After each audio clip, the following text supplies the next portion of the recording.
On Global TV News Express, Shettima says era of working in isolation is over, urges state to back skills agenda.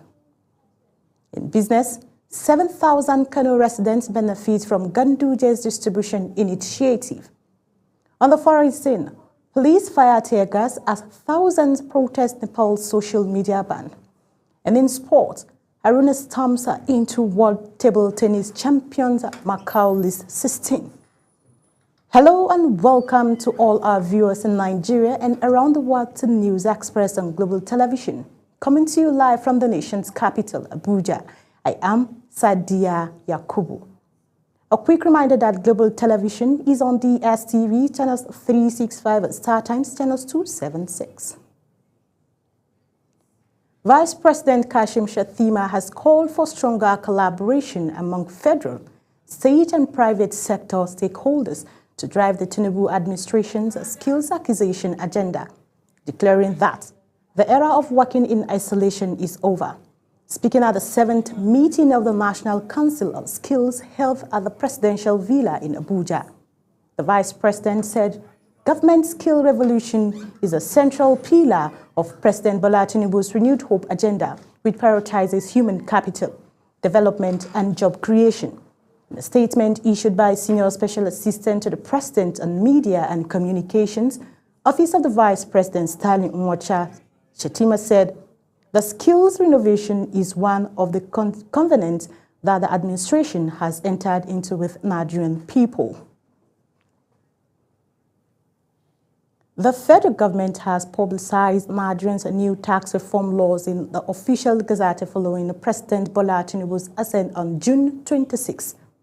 The announcement was contained in a statement signed by the personal assistant on special duties to the president, Kamaruddin Yusuf.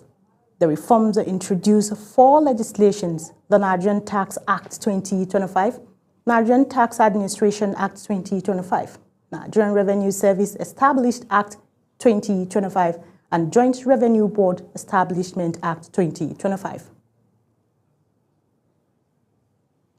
The House of Representatives Committee on Land Transport has summoned the Minister of Transportation, Saidu Al-Kali, giving him 48 hours to appear before it over the recent derailment of an Abuja-Kaduna-bound train. The train, carrying over 600 passengers, derailed in Kaduna, raising renewed safety concern about the nation's rail infrastructure. Anyete Patrick reports.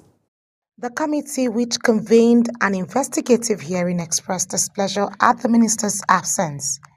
Chairperson of the committee, Blessing Onu, described the non-appearance of the minister as turning his back on Nigerians at the time they need him most. Lawmakers say the Abuja-Kaduna train remains a critical national asset and the safety of passengers cannot be compromised. We demand the presence of the Honorable Minister within 48 hours to appear before this Honorable House on Thursday by 2. Should we make it 12 or earlier? 12 p.m. Thursday. And if you are coming, Edie, if you are coming, make sure you get a letter. Come with a letter from your MD. Also speaking, Deputy House spokesman Philip Agbese said the minister's conduct portrayed incompetence and contempt for both Nigerians and the parliament. On his part, a member of the committee, Cyril Hart, maintained that the derailment exposed serious lapses in the rail system. There's also no doubt about the fact that the Honorable Minister has deliberately refused to be part of this meeting because of the gravity of his inefficiency and his incompetence. 618 Nigerians were almost murdered because of the incompetence of the minister and his team. CCEC, from what I read from one of the Chinese magazines, was that the railway constructed by CCEC almost killed Nigerians. The committee thereafter suspended its sitting, insisting that the minister must appear in person or risks being reported directly to the president. Anyete Patrick, reporting for Global TV. Association of Resident Doctors in the Federal Capital Territory has commenced a 7-day warning strike, citing what they described as deep-rooted failures in the health system. The doctors are demanding urgent and comprehensive reforms. Our correspondent Zara Nasir looks at the situation and finds in these reports. Resident doctors are physicians who, after obtaining their medical degrees, undergo specialized hands-on training in hospitals to gain expertise in different fields of medicine. When our crew visited Maitama District Hospital in Abuja, it was observed that only skeletal services were being rendered because of the strike. In an exclusive interview with Global Television, President of the National Association of Resident Doctors, Dr. Osundara Topi, explained that resident doctors across the country often resort to strikes due to unresolved challenges in the system. The strike action embarked upon by several states' healthcare facilities because the concerns of residents in that state, those concerns were not addressed by the state government. So for the state government, especially with a few others that are, they are not, doing well for the residents in those facilities. The demands of those residents in that state, the government of that state has not been able to address those demands. National Secretary, National Association of Resident Doctors, Odumbaku Kazim, noted that the current action by the FCT chapter stems from welfare concerns, unpaid salary arrears, and other unmet demands. Yes, are very correct. The Association of Resident Doctors, the FCTA chapter, went on strike yesterday, and this is because of some unmet demands from the FCTA, including payment of 2025 MRTF and some outstanding payments of arrears, including 25-35% salary arrears, and some other unmet needs, including excess workload for doctors working in the FCTA, as there has been no employment of enough doctors. For a sector as critical as health, no doubt incessant strike by medical doctors and other health professionals have continued to impact Nigeria's healthcare services in adverse ways. However, the latest notice of a warning strike by the National Association of Resident Doctors is yet one devastating blow to many. Zahra Nasir, reporting for Global TV News. In the meantime, the Nigerian Association of Resident Doctors will hold its National Executive Council meeting to determine its next line of action and a pending ultimatum to the federal government. The association had earlier issued a 10-day ultimatum to relevant government agencies, warning that members would embark on a nationwide strike if their demands are not met. The threat comes amid mounting pressures on Nigeria's fragile public health system, which is already grappling with a shortage of doctors, poor infrastructure, and overcrowded hospitals. Nigeria has joined the rest of the world to mark the International Day to Protect Education from Attack. The Federal Ministry of Education hosted a national stakeholders dialogue in Abuja under the theme, Challenging Narratives Reshaping the Nation. Global Television's education correspondent, Priscilla Obasi, reports. The dialogue brought together government officials, development partners, security agencies, and student representatives. The Permanent Secretary, Mr. Abel Enitan, represented by Director Human Resource Management Yusuf Sahid, affirmed that every child deserves to learn in peace and emphasized coordinated school safety action. Mr. President has consistently emphasized that education is the foundation of prosperity and human capital development, and that every Nigerian child, irrespective of background, deserves a safe, secure, and enabling environment to learn and thrive. In advancing this commitment, the Federal Ministry of Education, under the able leadership of the Honorable Minister of Education, is determined to safeguard our schools. Stakeholders at the event explained that every state now has a dedicated protection unit led by an assistant commissioner of police, adding that a 24-hour call center has been launched to respond to emergencies. They reaffirmed that schools must remain centers of health, hope, and resilience, not zones of violence. So today is a very special day because we are recognizing the International Day to protect education from attack. One of UNICEF's very important roles is to support the government of Nigeria to keep schools and to keep children safe. A safe school is where children look forward to going to school and going to learn. And also, at the police headquarters here in Abuja, we have the School Protection Squad call center. And early this year, we gave out a phone number to members of the public through which they can reach the police in case of any emergency 24/7.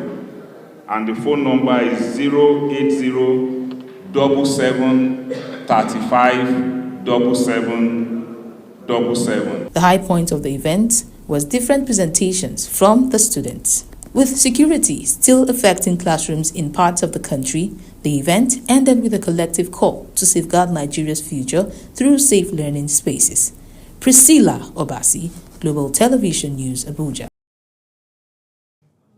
The Independent National Electoral Commission is partnering with the National Bureau of Statistics to improve data management and strengthen public facilities used during elections.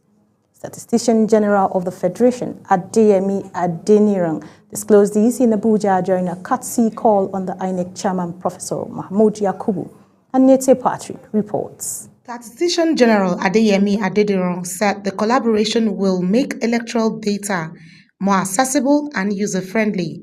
To be able to report adequately on all SDG indicators and goals, we need all kinds of administrative data that is produced by public institutions and government agencies.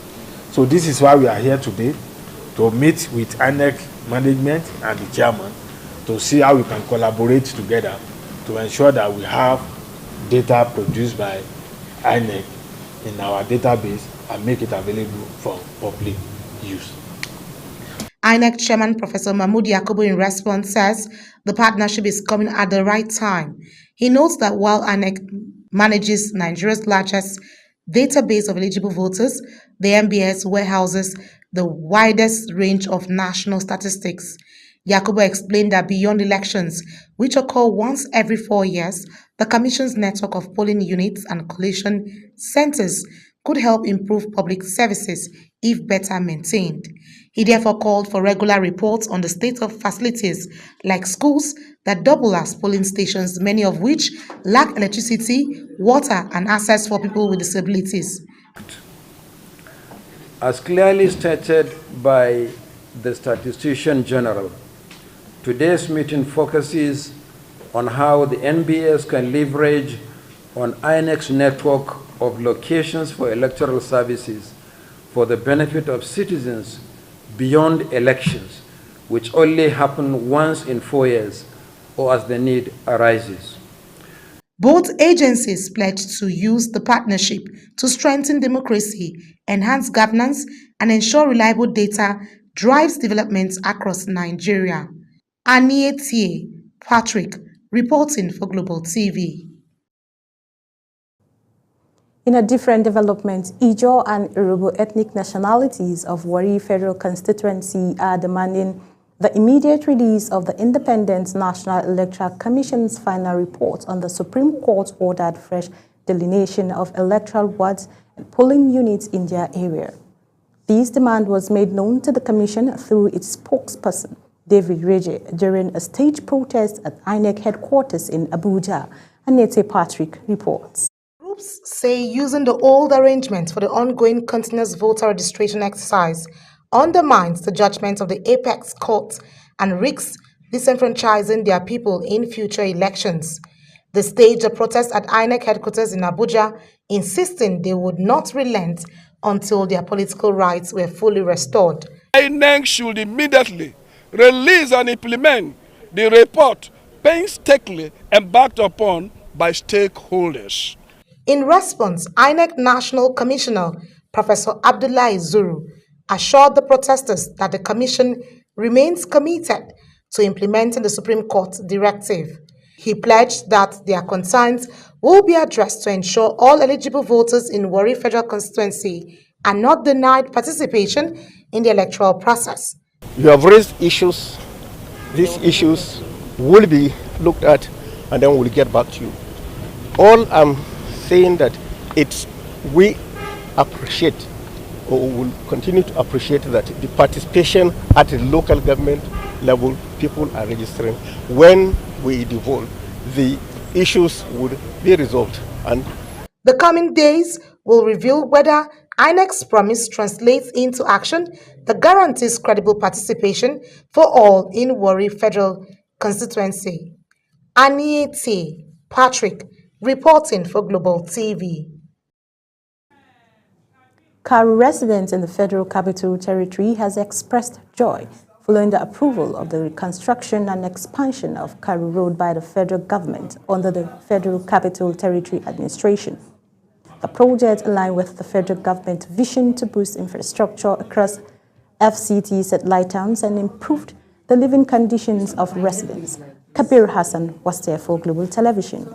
For years, commuters along Karu Road have suffered from gridlock, poor drainage and bad road condition, making daily movement a nightmare for residents and traders. However, with the federal government giving approval of its reconstruction and expansion, the story is set to change for the better. Beneficiaries of the project say they have suffered many challenges on account of the road condition, from going to work in the morning to arriving home at night. Even traders noted that they find it hard to access businesses. There's many challenges because this road, where 4 o'clock knock, we always start hold up from Kubo till Karu. We face many challenges about this Karu road before, especially during closing hour. We normally have a terrible hold up in this because of this bad road. The roads before was so terrible that is nothing to be right home about. The challenges is that most of the times in the morning when you go out and during closing time, you discover that especially beside that NMPC, the road is normally bad. From that Karu Bridge to Karu Roundabout before police station, you find out that there is a serious pothole, that the pothole do cause traffic in Karu. Residents of Karu say they see development from the starting of the project and hope it will stand to the test of time. Thank God for this company will come. They start work and we see the difference. Because even the roundabout before, we know they see our front. If you want to, many times accident is happening here. There are development, especially at that gully beside the military barracks after the NMPC. At least those guys are working. They are doing a good work. The development, because at least with the 2 lane now, because before we have there's a lot of potholes here. I'm seeing some changes, but it's not really fully. They also thank the government for bringing the project to Karu, stating that the infrastructure renewal drive is expected to ease traffic congestion, reduce travel time, and boost economic activities in the area. Thank you for the minister, and we appreciate for the company. But we thank God that FCT minister have come to our aid and to repair this road now. It's a very big project. And we thank the FCT minister. We thank God that Wike approved the roads and we are happy about it. To an extent, he has done well because for now, at least with the road construction in Abuja, at least Abuja have taken a new lift, unlike the other ministers that they did promise and failed. I'm very, very happy about the project because it's going to bring a good development here. For Karu residents, the reconstruction of the road is more than just an infrastructure upgrade. It represents the renewed hope for a safer, faster, and more convenient transportation in the FCT. Kabir Hassan, reporting for Global TV News. You're watching the live broadcast of News Express. When News Express returns, police fire tear gas as thousands of protest Nepal's social media ban. Details coming shortly, plus business and sports stories on the other side of this break. Please stay with us.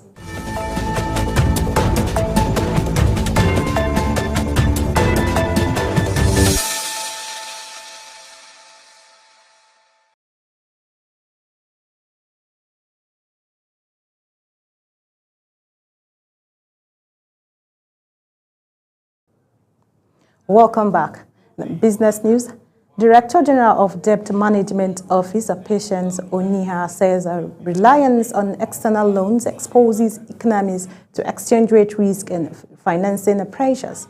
The Director General, who was represented by Deputy Director Mariam Umar, made this known at the closing of the 11th Annual Conference of the West Africa Association of Public Accounts Committee, held in Abuja. Annette Patrick reports. Nigeria's rising debt and its impact on West Africa's stability has again come under the spotlight. Deputy Director of the Debt Management Office, Patience Oniha, noted that the region's public debt has ballooned in the last decade, worsened by the COVID-19 pandemic, while debt service now takes a significant share of revenues.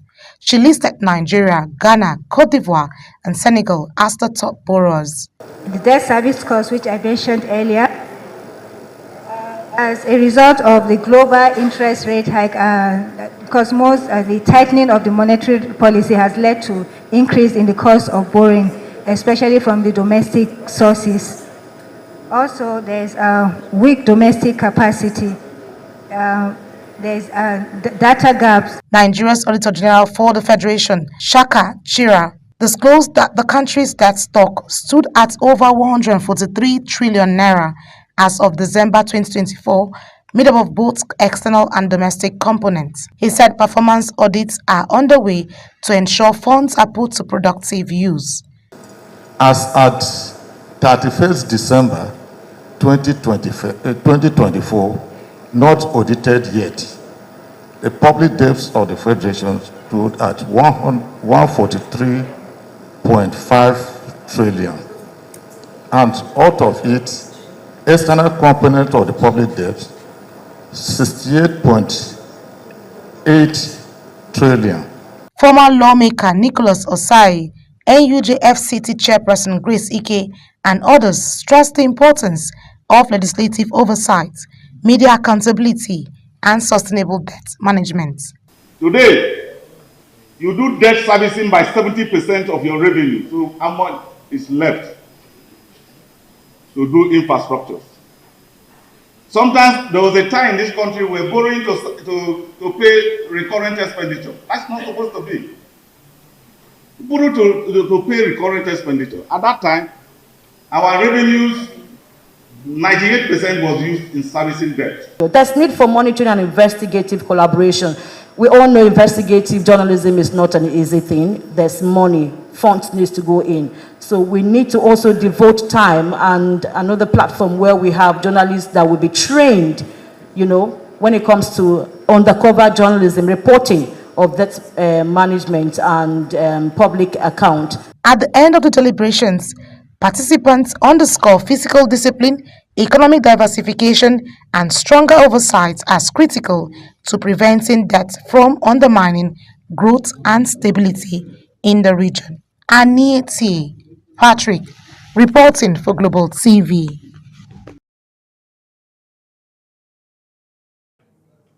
Thousands of residents in Kano have received life-changing empowerment items as part of an initiative by the Executive Director of Technical Services at the Rural Electrification Agency, Umar Abdullahi Ganduji.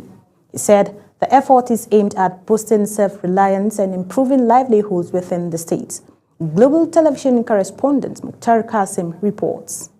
The event, held at the Amani Event Center in Nasarawa local government area of Kano State, featured the distribution of motorcycles, fertilizers, milling machines, water pumps, sewing machines, bags of rice, and other essential commodities.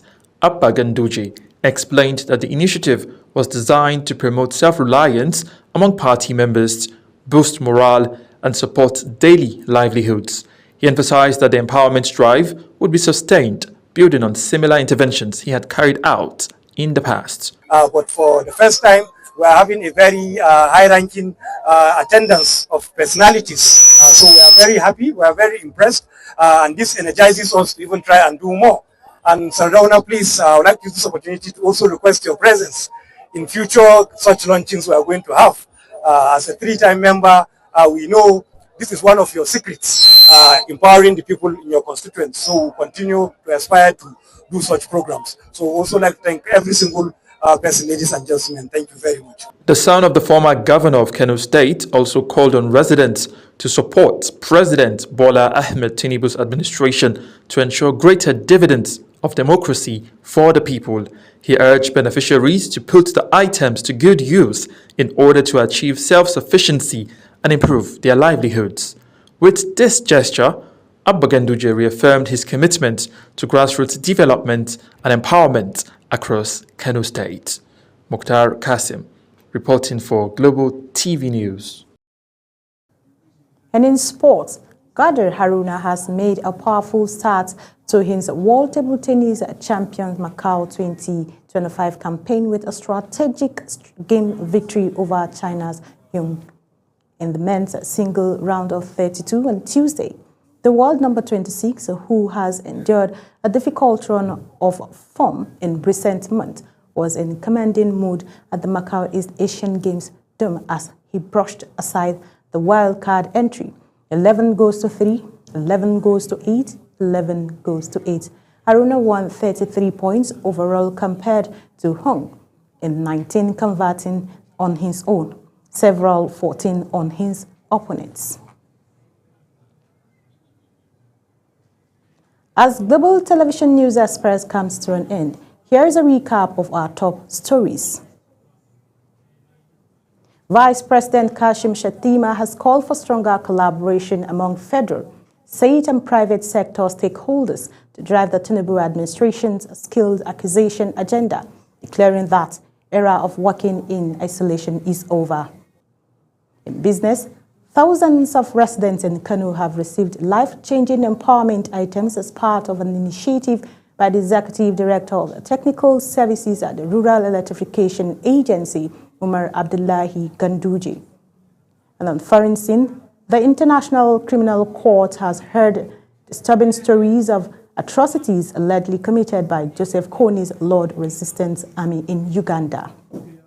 In sport, Qadir Haruna has made a powerful start to the World Table Tennis Champions Macau 2025 campaign with a straight game victory over China's counterpart in the men's single round of 32 on Tuesday. That's it on Global Television News Express. A quick reminder that Global Television is on DSTV channels 365 and Star Times channels 276. Kindly follow us across all our social media platforms now showing on your screen using @Global TV NG. I am Sadia Yakubu saying thank you for watching.